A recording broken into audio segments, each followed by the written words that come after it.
Alors, pour notre texte de ce matin, j'inviterai ma sœur Lise à venir faire la lecture de ce passage. Lisons ensemble Colossiens chapitre 3, versets 15 à 17. Est-ce que je peux juste passer un petit message? Ah non, ça, je ne peux pas. Ça sera pas long. Je voudrais juste transmettre les remerciements d'Alexis et sa conjointe pour vos prières dans les dernières semaines. C'est bon, ils se sont bien rendus. Ils se sont bien rendus. Alexis revient demain. Ah, que Alors, à partir de 14, hein? 15. 15. Que la paix de Christ, à laquelle vous avez été appelés pour former un seul corps, règne dans votre cœur et soyez reconnaissants. Que la parole de Christ habite en vous dans toute sa richesse. Instruisez-vous et avertissez-vous les uns les autres en toute sagesse par des psaumes, par des hymnes, par des cantiques spirituels. Chantez pour le Seigneur de tout votre cœur sous l'inspiration de la grâce.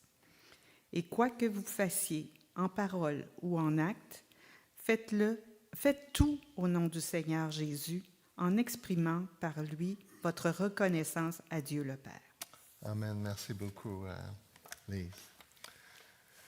Très bien. Alors, ce matin, l'Évangile transforme mon adoration.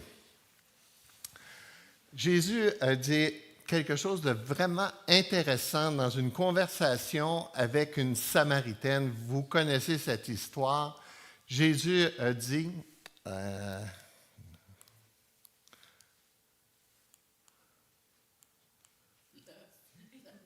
Jésus a dit, qu'est-ce qu'il dit?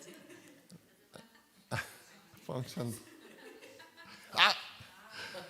Alors, l'heure vient, et elle est déjà là, où les vrais adorateurs adoreront le Père en esprit et en vérité. En effet, ce sont là les adorateurs que recherche le Père. Dieu est esprit. Il faut que ceux qui l'adorent en esprit et en vérité. Grande conversation entre Jésus et cette Samaritaine. Pour faire une histoire courte, dans cette conversation-là, lorsque la Samaritaine reconnaît que Jésus est de Dieu, elle invite Jésus à parler de l'adoration, du lieu d'adoration.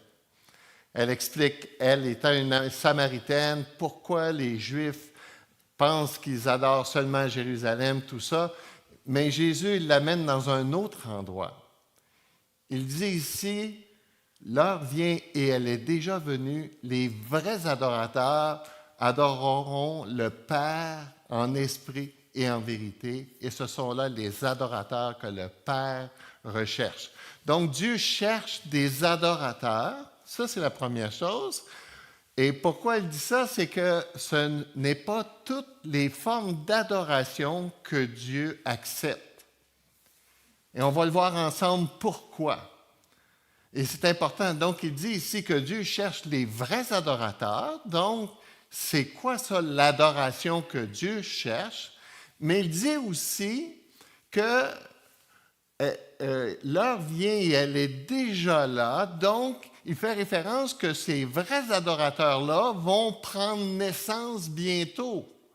Et on comprend bien ici à quoi que Jésus fait référence. Il fait référence à son sacrifice sur la croix, qui va donner l'opportunité aux hommes de devenir un vrai adorateur en esprit, et comme on le voit aussi en vérité, dans le sens que c'est construit, leur adoration est construite sur la vérité. Et comme on va le voir aussi, c'est à cause de l'esprit que ça nous permet de devenir un vrai adorateur. Parce que Dieu n'accepte pas n'importe quelle adoration. Si Dieu acceptait n'importe quelle adoration, peu importe la religion, serait acceptable aux yeux de Dieu, mais ce n'est pas le cas. Par exemple, cette histoire-là qui est un peu troublante, les fils d'Aaron, Nadab et Abihu, les enfants d'Aaron, prirent chacun un brassier, y mirent du feu et posèrent du parfum dessus. Ils apportèrent devant l'Éternel du feu étranger et ce qui ne leur avait été point ordonné. Alors le feu sortit de devant l'Éternel et les consuma. Ils moururent devant l'Éternel. Moïse dit à Aaron, c'est ce que l'Éternel a déclaré lorsqu'il a dit, « Je serai sanctifié par ceux qui s'approchent de moi et je serai glorifié en présence de tout le peuple. » C'est quand même troublant, ça. Hein?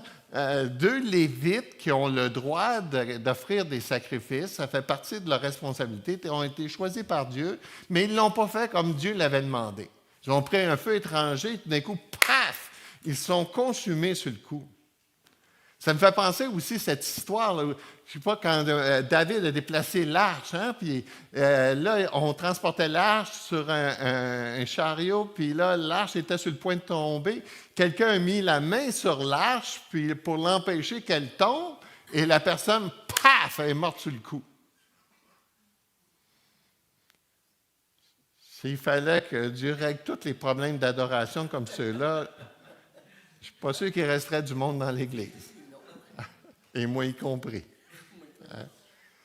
Mais ces histoires, comme Ananias et Saphira, sont données pour nous aider à comprendre des vérités spirituelles, comme dans ce cas ici avec les deux fils d'Aaron, que Dieu n'accepte pas n'importe quelle adoration. Qu'il est préoccupé par les vrais adorateurs en esprit et en vérité. Donc, non seulement le Père cherche des vrais adorateurs, mais comme je l'ai souligné tantôt, ils doivent être des adorateurs en esprit et en vérité. Et c'est ce que notre texte nous parle aujourd'hui. Il nous parle de ce que l'Évangile fait dans nos vies. L'Évangile nous donne cette capacité-là d'adorer Dieu en esprit et en vérité. Depuis le chapitre 3, ça fait quelques dimanches qu'on discute, qu'on voit l'application pratique de ce que l'Évangile fait dans nos vies. La personne qui a compris l'Évangile, la personne qui appartient à Jésus, la personne qui est un vrai adorateur en esprit et en vérité, bien, ça produit dans sa vie des fruits. Ça produit des fruits qui ressemblent à Dieu. Ça transforme sa vie dans son action, ça transforme sa vie dans ses relations, ça transforme sa vie dans son adoration. L'Évangile nous transforme parce que nous sommes devenus des nouvelles créations aux yeux de Dieu. À partir du verset, donc ça c'est ce que Paul déclare dans les versets 1 à 4, à partir du verset 5, l'Évangile transforme mes actions, chapitre 3, versets 9 à 11, l'Évangile transforme mes paroles, chapitre 12, que ce qu'on a vu la semaine passée, l'Évangile transforme mes sentiments les uns à l'égard des autres, qu'on va s'aimer les uns les autres, qu'on va reconnaître qu'on est les disciples de Jésus par l'amour qu'on a les uns pour les autres. Écoutez, quand Jésus nous amène dans une sphère de « aimer vos ennemis », bien, je pense qu'on devrait être capable de s'aimer les uns les autres. Je pense qu'on devrait être capable d'aimer sa femme, aimer son mari, si Jésus nous invite, aimer nos ennemis, là, il met la barre haute. Hein? Et là, dans notre texte d'aujourd'hui, l'Évangile va transformer mon adoration qui va être acceptable devant Dieu. Et la semaine prochaine, dans 2 semaines, ça va toucher même mes relations, comme le mariage, comme l'éducation de mes enfants, ou même encore mon témoignage à mon lieu de travail. Donc ici, comme on vient de le voir, c'est la question de l'adoration qui est acceptable aux yeux de Dieu. J'ai déjà mentionné que l'Épître aux Colossiens est similaire à l'Épître aux Éphésiens. On retrouve plein de thèmes dans l'Épître de Colossiens qu'on voit dans Éphésiens. Gardez votre doigt dans Colossiens et on va aller voir quelques instants Éphésiens. Dans Éphésiens chapitre 5, ça va nous aider à comprendre de pourquoi ça transforme notre adoration et aussi les thèmes similaires comme la famille. Donc, dans Éphésiens chapitre 5, regardez au verset 18, un passage qui est aussi bien connu, mais qui va nous aider à comprendre tout le contexte. Ne vous enivrez pas de vin, cela mène à la débauche. Soyez au contraire remplis de l'esprit. Donc, ce verset-là, c'est un peu l'équivalent de ce qu'on lit dans Colossiens chapitre 3, versets 1 à 4, quand il nous parle de notre nouvelle identité. Mais regardez ce que ça fait. Quand on est rempli de l'esprit, et là, ça produit quelque chose. Ça produit quoi? À partir du verset 19. Dites-vous des psaumes, des hymnes et des cantiques spirituels. Chantez, célébrez de tout votre cœur les louanges du Seigneur. Comme dans notre passage, on va parler de chants de louanges. Deuxième conséquence, remerciez constamment Dieu le Père pour tout, au nom de notre Seigneur Jésus-Christ, l'action de grâce. Verset 21, Soumettez-vous les uns aux autres dans la crainte de Dieu. 3 conséquences directes de la plénitude du Saint-Esprit. Lorsque le Saint-Esprit dirige nos vies, lorsque le Saint-Esprit prend la direction de nos vies, ça produit quelque chose. Mais ça, je trouve ça tellement important. Je vais vous dire pourquoi. C'est que sans l'œuvre du Saint-Esprit, il n'y a pas ces transformations-là pratiques. C'est le Saint-Esprit qui le fait. On ne peut pas vraiment adorer Dieu par notre louange si ce n'est pas dirigé par le Saint-Esprit. On ne peut pas rendre grâce, une action de grâce continuelle devant Dieu si ce n'est pas le Saint-Esprit qui le fait. On ne peut pas se soumettre les uns aux autres si ce n'est pas le Saint-Esprit qui le fait. À vrai dire, toutes les personnes qui essayent de vivre une vie de piété sans la puissance du Saint-Esprit, c'est une vie misérable. Alors que quand le Saint-Esprit prend la direction de nos vies, ça produit des changements. Mais ça, c'est tellement important de comprendre ça. Regardez, quand le Saint-Esprit prend la direction de nos vies, non seulement ça transforme ma louange, non seulement ça transforme mon action de grâce, non seulement ça transforme la soumission réciproque, mais regardez à partir du verset 22. Femmes, soumettez-vous à vos maris comme au Seigneur. Oh. Et là, au verset 25, Paul va continuer en disant, Marie, aimez vos femmes comme Christ a aimé l'Église. On ne peut pas avoir des relations maritales saines construites dans la volonté de Dieu par nos propres forces. C'est Dieu qui doit faire ce miracle-là. Quand il parle aux femmes, il dit, on va le voir ensemble, la question de la soumission, mais il dit au verset 23, verset 22, il dit, femmes, soumettez-vous à vos maris comme au Seigneur. C'est la soumission au Saint-Esprit, la soumission à Dieu qui rend les femmes capables de devenir une collaboratrice par excellence. Et de la même façon, le mari, il ne peut pas être capable d'aimer sa femme comme Christ, qui donne sa vie, qui est prêt à mourir pour sa femme par ses propres forces. Il ne peut pas faire ça de lui-même. Il a besoin de cette transformation.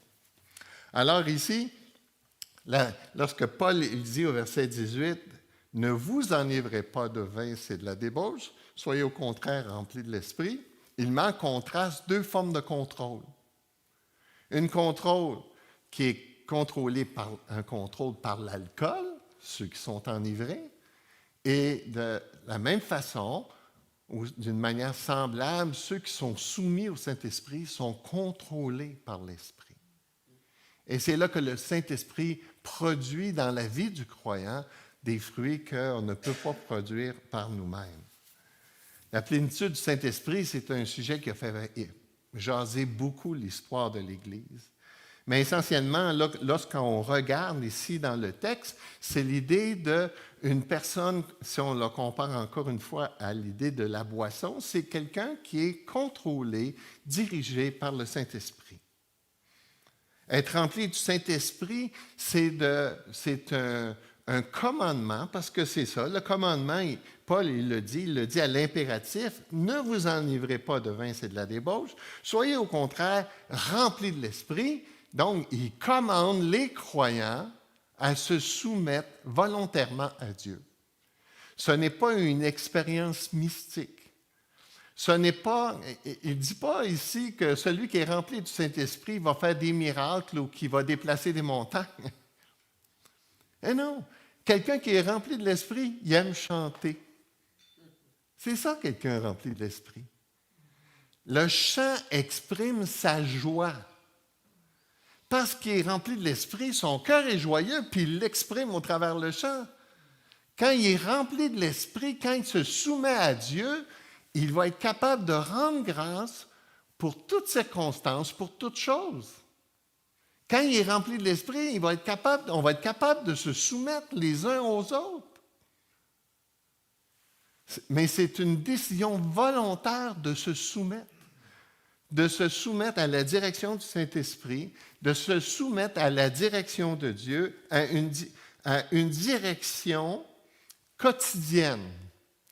Donc, quotidiennement, c'est un engagement, c'est une soumission que je prends. Je me lève le matin, je veux me tenir proche de Jésus, je veux avoir la pensée de Jésus, je veux parler comme Jésus. Je me soumets à mon Jésus. Je suis conscient que Christ existe, puis que je suis avec lui, je veux être avec lui, puis je vis ma journée avec lui en étant conscient de sa présence. L'apôtre Pierre, quand il était proche de Jésus, il a fait des choses extraordinaires. Il voulait se tenir proche de Jésus. Et quand est-ce qu'il a fait des gaffes? C'est quand il s'éloignait de Jésus. Mais quand il était proche de Jésus, il disait des choses extraordinaires. Hein? Quand il a dit que tu es le Christ, le Fils du Dieu vivant, Jésus lui a dit, « Pierre, c'est pas toi qui as dit ça, là. C'est le Saint-Esprit en toi. » Et quand il a marché sur l'eau, il regardait Jésus, il n'a pas trop réfléchi. Et là, il marche sur l'eau et quand ses yeux sont détournés de Jésus, il a coulé. Et quand il était loin de Jésus et que la dame, la servante, le questionnait à savoir, lorsque Jésus était au tribunal, s'il connaissait Jésus, il a renié Jésus. Donc, c'est l'idée ici de suivre cet exemple-là, de se tenir proche de Jésus, d'être accompagné de Jésus, de désirer la pensée de Jésus, et comme on va le voir tantôt, d'entendre les paroles de Jésus, qui fait en sorte que dans cette relation-là d'intimité, bien, ça va produire dans nos vies des fruits, tels qu'on les voit depuis quelques dimanches. Mais c'est un engagement. Comme on va le voir tantôt, si on ne prend pas de temps avec Dieu, si on ne désire pas s'approcher de Dieu, il n'y aura pas ces fruits-là. Ou ils vont être déficients. Puis c'est tellement important, comme tantôt quand je mentionnais que aimer son ennemi, comment on peut faire ça par nous-mêmes? La seule façon, c'est de se tenir proche de Jésus. La volonté de Jésus, honnêtement, moi, je la connais beaucoup parce que je l'étudie beaucoup. Mais c'est problématique, ça, parce que dans ma vie, par exemple, je vis des choses présentement dans ma vie, puis c'est des choses qui m'inquiètent. J'y pense souvent. Et je dois souvent me rappeler la vérité. Non, Louis, tu ne vas pas t'inquiéter. Non, Louis, Jésus est au courant. Non, Louis, le plan de Jésus est meilleur que le mien. Mais je voudrais donner des conseils à Jésus. Oui, Jésus, je le sais, tu as un plan, mais je pense que ça serait mieux si tu ferais ça de même. On est comme ça. Là. Alors, non. Et c'est pour ça que j'ai besoin de toujours me ramener, me coller à Jésus, me tenir proche de Jésus, parce que autrement, bien, ça ne sera pas les fruits de Jésus qui vont caractériser ma vie. Et c'est pour ça qu'on l'a vu ensemble lorsque j'ai enseigné la dernière fois, et même Michel en a parlé lorsqu'il parlait de son écureuil. Un écureuil, il est fait pour grimper, comme les croyants sont faits pour produire du fruit. S'il n'y a pas de fruit, il n'y a peut-être pas l'esprit. On a vu ensemble dans le passé que le chrétien peut vivre deux types de marches, mais il doit être caractérisé par la marche de l'esprit. Autrement, on doit se questionner sur notre identité. Alors, l'apôtre Paul, si on revient à Colossiens, comme dans Éphésiens, il parle de 3 fruits qui sont les conséquences de la plénitude du Saint-Esprit ou de notre nouvelle identité. Dans Colossiens, ici, si tantôt j'ai parlé de l'action de grâce, de la louange, l'action de grâce et la soumission réciproque, ici, dans notre texte de Colossiens, il fait référence aussi à l'action de grâce. C'est pour ça que j'ai inclus le verset 15, qui appartenait à Michel la semaine passée, mais qui termine cette autre section. Soyez reconnaissants, comme dans Éphésiens chapitre 5, verset 19, il nous dit d'être reconnaissants pour toutes choses. Donc, la reconnaissance, ça fait partie aussi à plusieurs reprises dans le livre de Colossiens. À vrai dire, à cet endroit, l'apôtre Paul parle de la reconnaissance. Celui qui connaît Dieu est reconnaissant à Dieu. Celui qui ne connaît pas Dieu n'est pas reconnaissant à Dieu. À vrai dire, comme on va voir dans quelques instants, il est convaincu que toutes les belles choses qui arrivent dans sa vie, c'est à cause de lui. Et comme je le dis souvent, pourquoi tu n'es pas né trisomique? Qu'est-ce qu'on a choisi là-dedans? Paul, il dit, qu'as-tu que tu n'as pas reçu? Nos habiletés, nos dons, nos talents. Pourquoi on est né au Canada et pas en Ukraine? On n'a rien choisi là-dedans.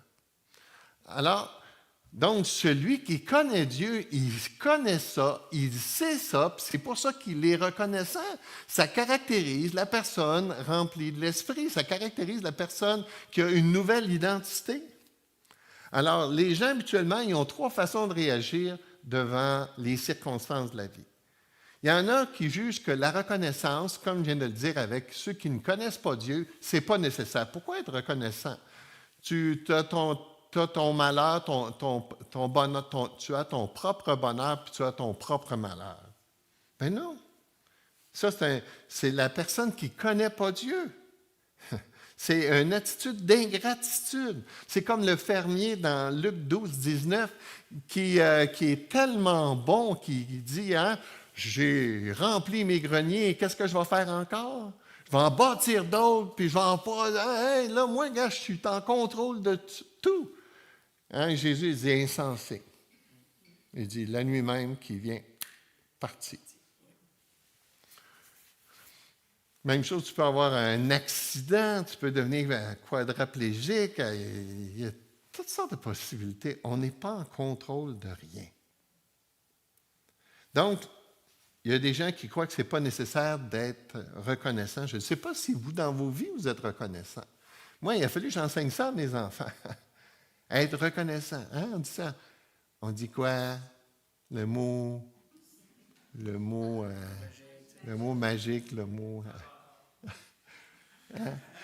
S'il vous plaît. Ma fille, j'avais mes 5 petits-enfants de ma fille à la maison en fin de semaine. C'était cute de l'avoir allé. Il y avait un de ses petits-enfants. Il broyait puis il chialait. Non, c'est quoi la bonne attitude? S'il vous plaît. Hein? Après, merci. Mais êtes-vous des êtres reconnaissants? Il y a des gens qui ont l'apparence d'être reconnaissants. Hein? Il y a des fois, il y a des gens qui me complimentent, puis je ne sais pas trop quoi penser. Tu sais, c'est-tu un vrai compliment? C'est-tu quelque chose d'hypocrite?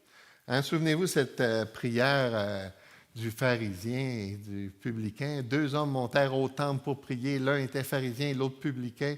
Le pharisien debout priait ainsi en lui-même. « Ô Dieu, je te rends grâce que je ne suis pas comme une femme. » Il priait ça.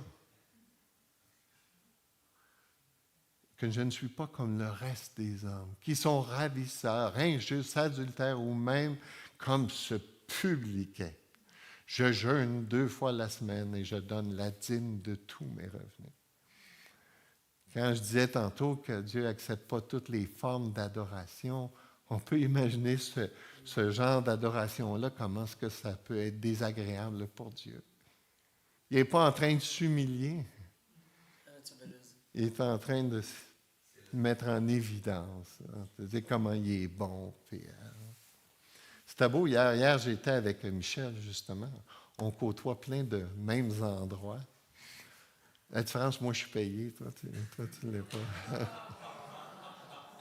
Non, mais je dis ça parce que moi, mes dépenses sont payées. Lui, pauvre lui, là, il fait encore la job de secrétaire général. Puis, alors, je t'ai dit, qu'est-ce qu'il faut que tu fasses, là, Michel? Et on était là au 45e année, célébrer 45 ans de ministère d'un pasteur à la même église. C'était vraiment glorieux. Un cher frère. Il était tellement mal à l'aise de tout ce qu'il entendait. Il disait, mais c'est pas moi. Bien, c'est lui. Mais Dieu, au travers de lui, on sait que c'est un don de Dieu. C'est Dieu qui nous donne cette capacité-là. Comme je dis souvent, ce que Dieu nous demande, il nous donne toujours le moyen de le faire. Alors, quand vous lisez la Bible, si Dieu demande quelque chose, comprenez que Dieu ne vous demanderait pas de faire quelque chose que vous n'êtes pas capable de faire. Alors, Michel, justement, t'a parlé de ça la semaine passée. Et donc, ici, il est hypocrite. Il utilise le nom de Dieu, mais dans le fond, ça n'a aucune valeur. Mais la vraie action de grâce, c'est celle qui reconnaît que toute chose vient de Dieu. Même les difficultés, même les situations désagréables. Il croit que Dieu a cette capacité-là de produire quelque chose de bien.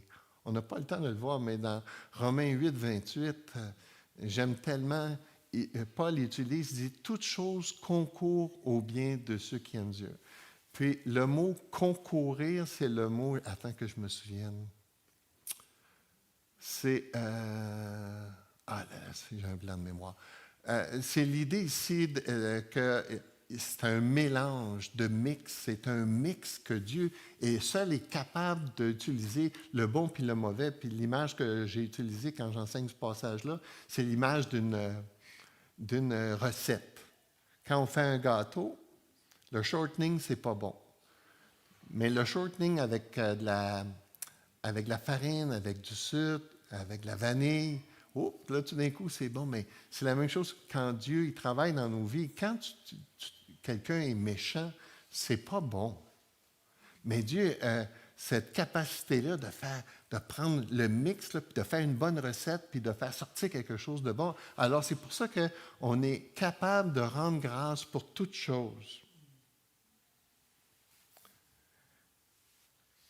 Et un bel exemple de ça, c'est les 10 lépreux. Un seul est venu vers Jésus et il a démontré sa reconnaissance. Alors, donc, dans le texte ici, ça dit que c'est une action de grâce qui est continuelle, surtout quand on pense dans Éphésiens chapitre 5, verset 19. Soyez reconnaissant pour toutes choses, en toutes circonstances. C'est quelque chose, c'est pas quelque chose qui est, encore une fois, qui est naturel, c'est quelque chose que l'Esprit Saint peut produire dans nos vies. Mais le chrétien, ce qui fait qu'il est capable de rendre grâce pour toutes choses, c'est qu'il croit de tout son cœur que Dieu est pleinement souverain. Et quand je vous disais tantôt que je me ramène à l'ordre, je me ramène à l'ordre quand mes inquiétudes prennent place, c'est parce que je le crois vraiment que Dieu, que Jésus est souverain. Je ne sais pas comment il va arranger ça, mais c'est toujours lui qui va avoir le dernier mot. Et le plus bel exemple de ça, c'est l'histoire de Joseph, où la première partie de sa vie est une vie misérable. Mais en réalité, la deuxième partie de sa vie. Parce que la première partie de sa vie, il était le chouchou de son père. Puis c'est ça qui a amené la misère dans la deuxième partie de sa vie, quand ses frères, ils ont... Pardon? Porté en vie. Envie, jalousie, puis qui ont voulu le faire mourir. Si ça n'aurait pas été de Ruben, ils l'auraient tué. Ils l'ont vendu, puis là, il a subi la méchanceté de la femme de Potiphar. Il s'est retrouvé en prison, il est resté là longtemps. Mais finalement, c'est à la fin de sa vie, il a compris ça, Joseph, c'est qu'à la fin de sa vie, quand ses frères ont réalisé qu'il était encore vivant, puis que c'était lui qui était le souverain juste après le Pharaon, là, ils ont eu peur. Et là, il dit, n'ayez pas peur. C'est Dieu qui a voulu ça pour que je sois ici pour vous sauver. Mais quand même, là, c'est exceptionnel. Mais c'est ça. Tant qu'on n'a pas vu la dernière page, on ne peut pas juger de la recette de Dieu. On ne peut pas juger du plan de Dieu. Alors, rendre grâce n'est pas quelque chose qui vient naturellement, mais qui est produit par l'Esprit. Joni Eareckson Tada, vous vous souvenez d'elle, Joni, qui est une quadraplégique, elle a écrit quelque chose d'important. Elle dit « Rendre grâce n'est pas un sentiment de gratitude, mais un geste d'obéissance. » Ah, j'aime ça parce que c'est l'idée, hey, cette femme-là, là, elle ne fait rien tout seul. C'est son mari qui y brosse les dents. Et c'est drôle parce qu'elle était venue faire une conférence à Montréal, puis elle dit que c'est tough, ça, quand tu es fâché contre ton mari, puis il faut qu'il te brosse les dents. Tu sais, c'est comme, il y a un sentiment d'abandon, il faut que tu fasses ça quelque part. Alors, donc, c'est pour ça que on veut pratiquer la discipline de remercier Dieu pour toutes circonstances dans lesquelles on vit, de croire qu'il est parfaitement souverain et qu'il sait ce qu'il fait et qu'il n'a pas besoin de mon commentaire pour corriger les choses. Le chrétien mature, le chrétien qui est rempli de l'Esprit, devient reconnaissant comme Christ lui-même était reconnaissant. Christ il a été ridiculisé, méprisé, dédaigné, rejeté, humilié, blasphémé, battu et finalement crucifié. Mais parce qu'il avait une grande humilité, il était capable de rendre grâce au plan de Dieu. Il s'est soumis, il a fait confiance à son Père que c'était la meilleure chose qu'il pouvait faire. Alors, de la même façon, lorsqu'on se tient proche de Jésus, lorsqu'on prie Jésus, lorsqu'on demande à Jésus de prendre la direction de nos vies, il va nous conduire. Lorsqu'on mérite l'humiliation, bien, on comprend que dans le ciel, on a une place de choix. Il nous donne la capacité de réagir comme lui dans les difficultés, dans les circonstances. Maintenant, pensez, je ne sais pas qu'est-ce qu'encore une fois vous vivez chacun de vous, mais posez-vous la question, est-ce que dans toutes les circonstances de ma vie, je suis capable de rendre grâce à Dieu?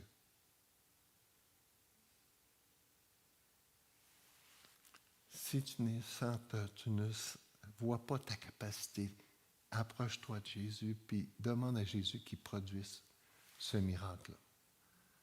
Souvenez-vous, on a vu ça ensemble. Pardonner l'impardonnable. Comment on y arrive?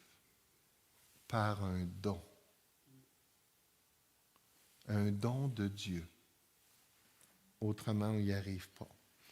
Deuxième chose que produit l'Évangile dans nos vies, dans notre adoration, ça affecte tout. Et dans le texte, il nous dit que la parole de Christ habite en vous dans toute sa richesse et instruisez-vous et avertissez-vous les uns les autres.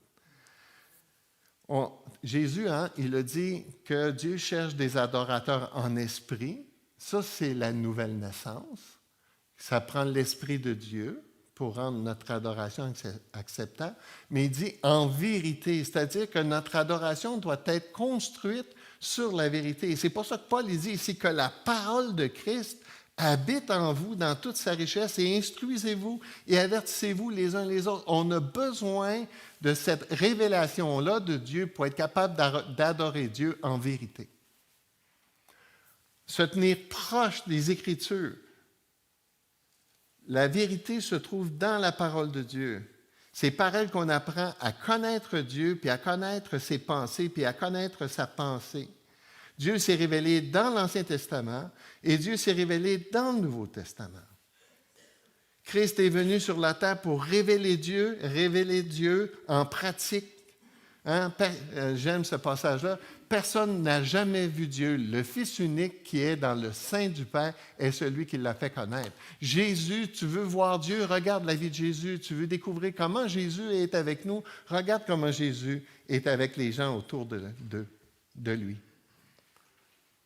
Et on a besoin du Saint-Esprit qui, le Saint-Esprit, illumine, nous aide à comprendre ce que Dieu a déjà révélé dans les Écritures.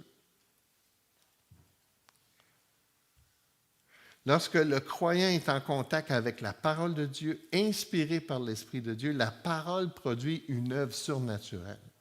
Je ne sais pas si c'est comme ça que vous expérimentez votre relation avec Dieu, mais moi, je l'ai déjà dit ici, j'ai besoin d'entendre la voix de Dieu tous les matins.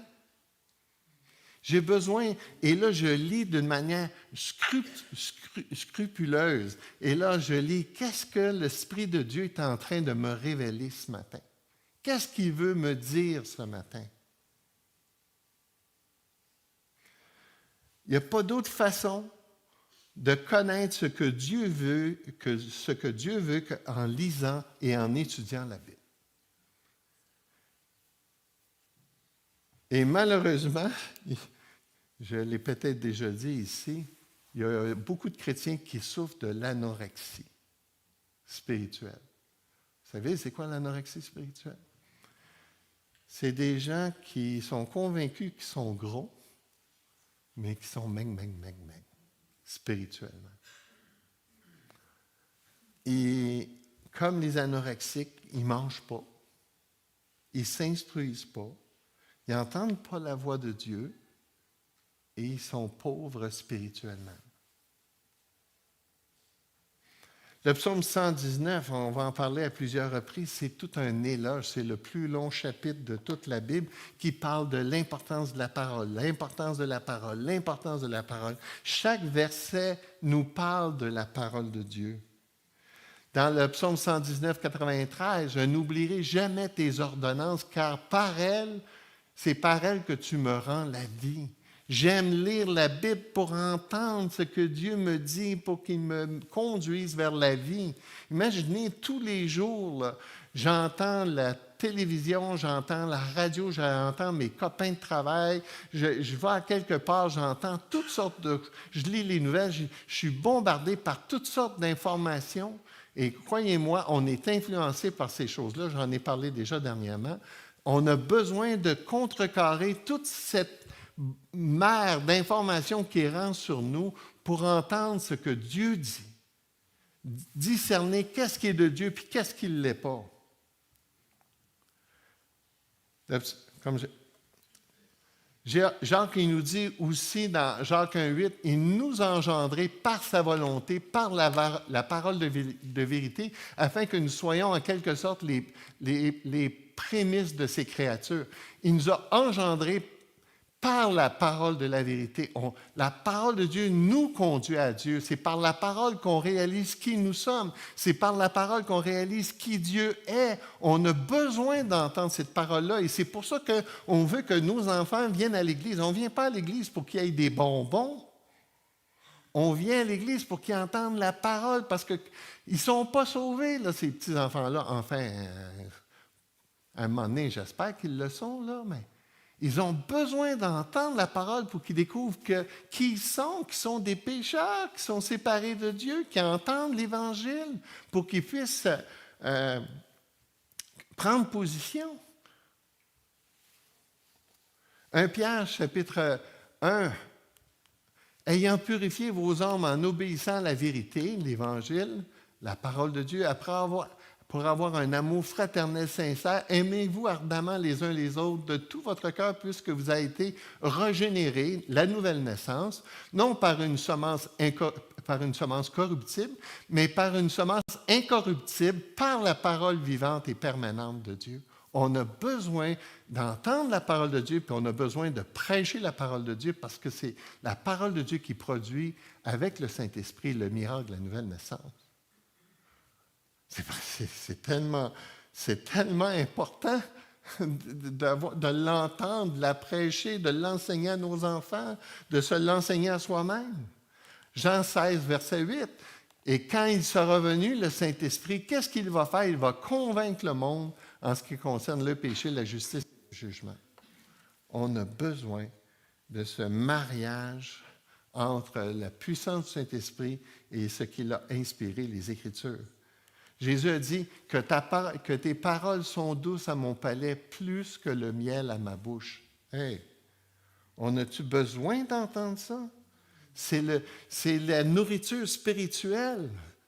Une auto fonctionne à la gasoline ou à l'électricité et les croyants fonctionnent avec la parole de Dieu. C'est un délice. C'est pas c'est-tu plate? Tous les matins, je veux entendre sa voix et sincèrement, frères et sœurs, ce n'est pas un fardeau.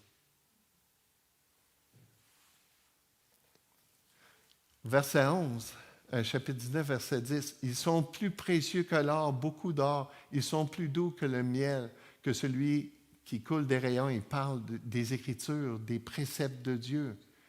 Plus précieux que l'or. Matthieu 4, 4. L'homme ne vivra pas de pain seulement, mais de toute parole qui sorte de la bouche de Dieu. Bien-aimés, on a besoin d'entendre la parole. C'est pour ça qu'une bonne partie de nos rencontres est consacrée à l'étude de la parole. C'est pour ça que dans la semaine, on fait des petits groupes.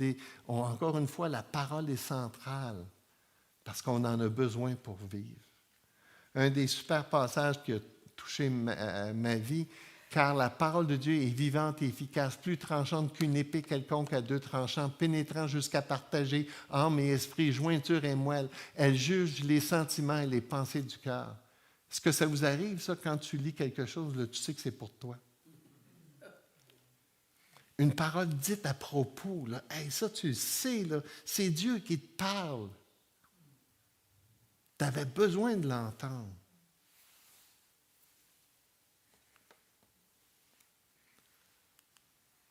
Ainsi, la foi vient de ce qu'on entend, et ce qu'on entend vient de la parole de Christ. Si on veut nourrir notre foi, si on veut une foi en santé, on a besoin, encore une fois, d'écouter la parole de Dieu et de l'enseigner à nos enfants. Ça fait un tort considérable que de négliger de s'instruire.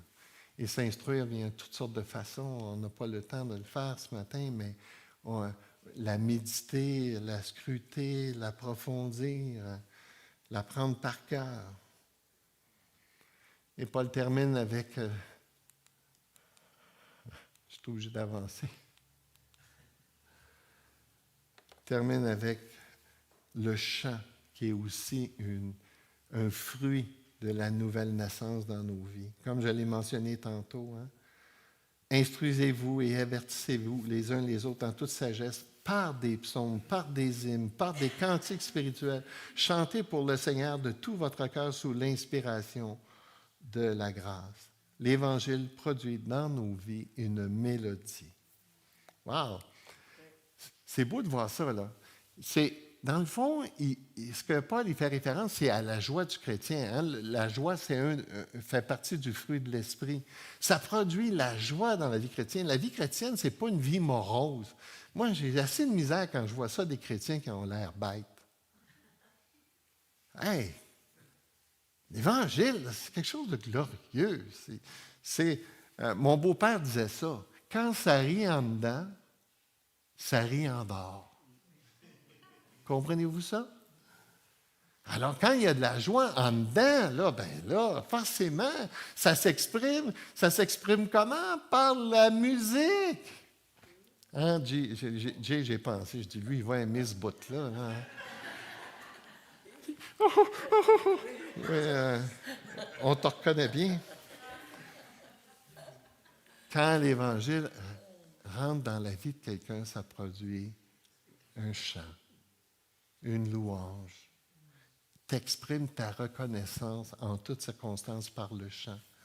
Quand Dieu réveille son peuple endormi, c'est toujours par des hymnes, par des cantiques spirituels, sous l'expression de la joie d'un cœur libéré.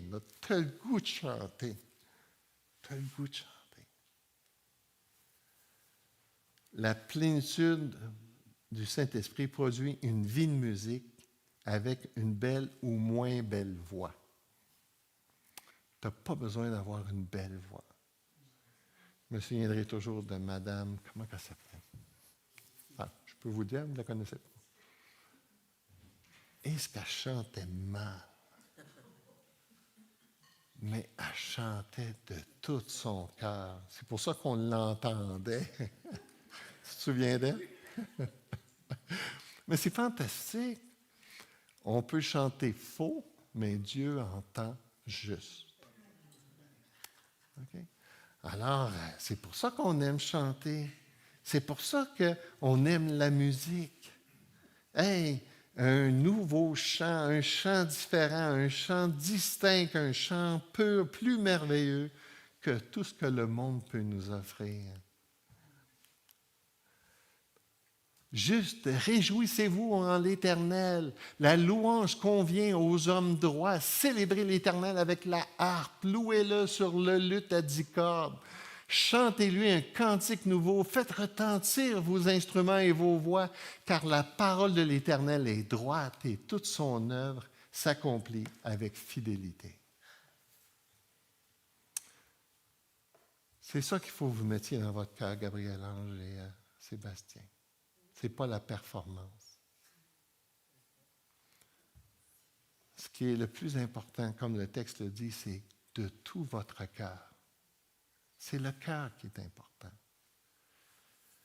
Les belles voix, il y en a plein le monde.